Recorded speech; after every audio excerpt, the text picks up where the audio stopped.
Anak at ng Espiritu Santo. Amen. Amin Diyos na buhay at makapangyarihan sa lahat, si Yahweh Shaddai na aming sinasamba sa Espiritu at katotohanan.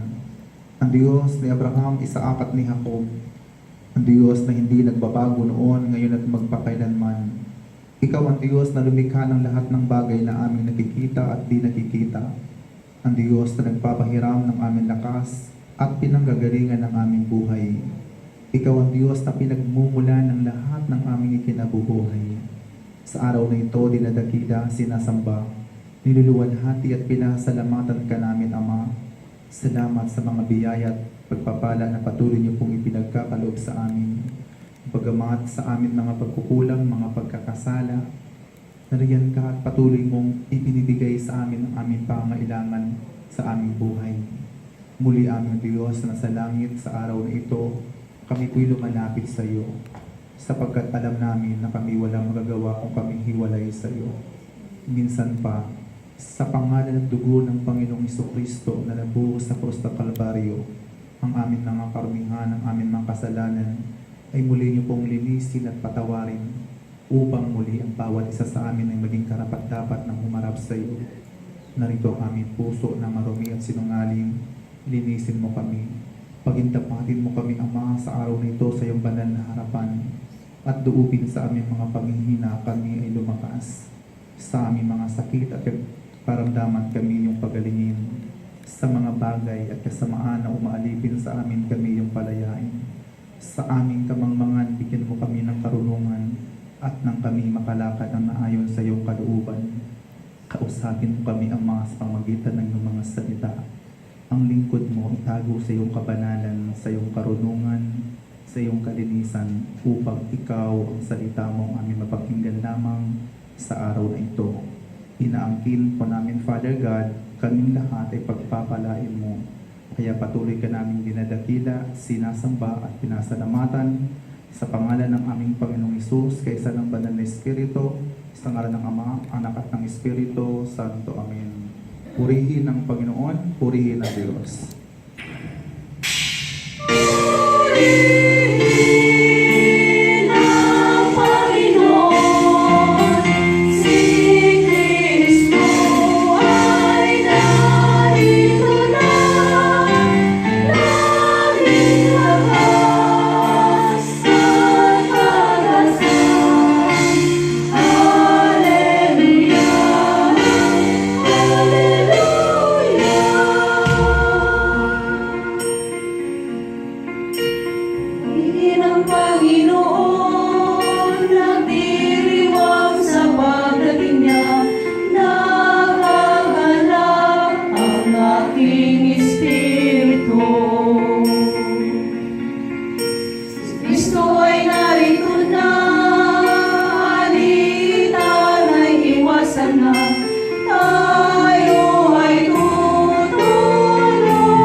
Okay po mga kapatid, pakikuha ng inyong pong mga banal na aklat at buksan po ninyo ang inyong pong mga Biblia dito po sa aklat po ng Romans chapter 12 verse 3 to the following verses. Basahin ko sa wikang Banyaga at mamaya sa wikang Filipino.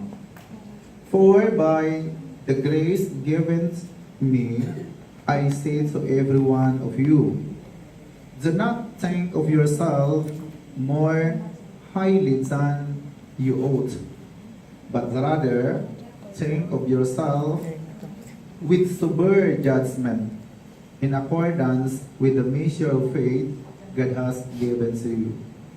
Just as each of us has one body with many members, and these members do not all have the same function, so in Christ we who are many from one body, and each member belongs to all the others. We have different gifts according to the grace given us. If a man gift in prophesying, let him use it in proportion to his faith. It is serving, let him serve. If it is teaching, let him teach. If it is encouraging, let him encourage. If it is contributing to the needs of others, let him give generously. If it is leadership, let him govern diligently. If it is showing mercy, let him do it cheerfully. Dahil sa kaloob ng Diyos sa akin, sinasabi ko sa bawat isa sa inyo, huwag ninyong pahalagahan ng higit sa nararapat ang inyong sarili.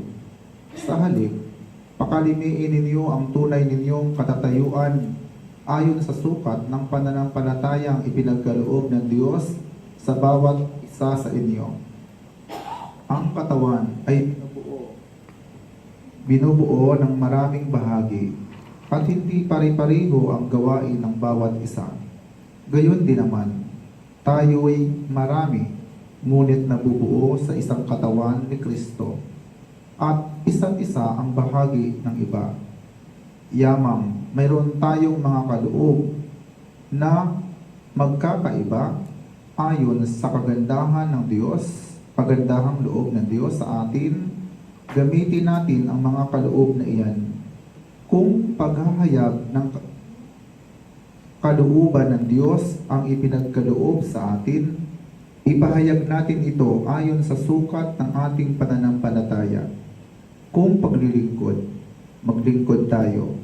Magturong tumanggap ng kaloob na pagtuturo. At mangaral ang may kaloob ng pangangaral. Kung pag-aabuloy, mag-abuloy ng buong kaya.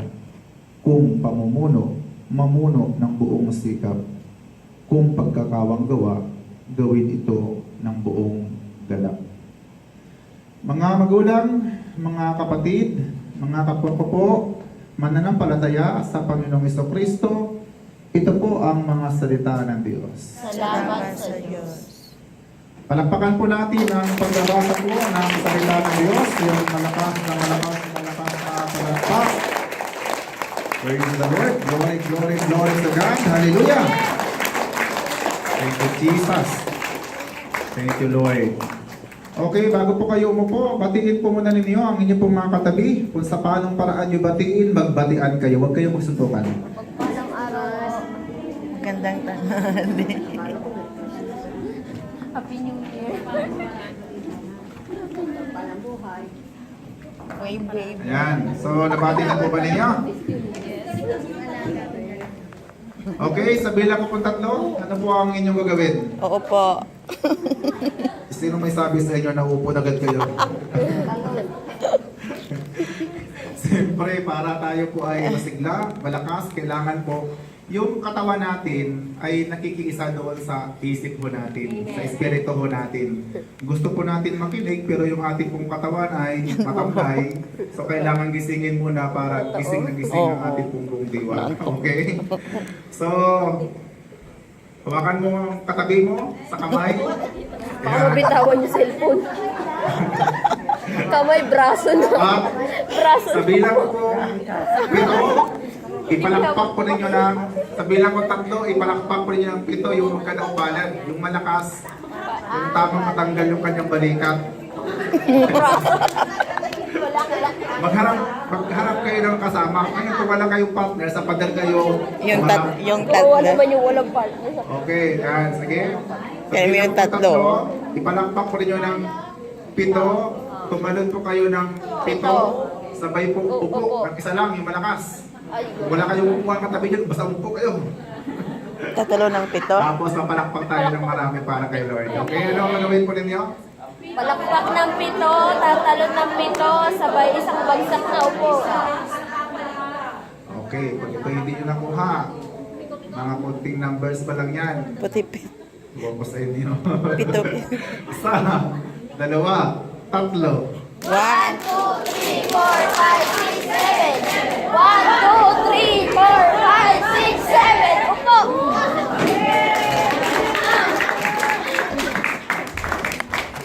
Praise God. Hallelujah.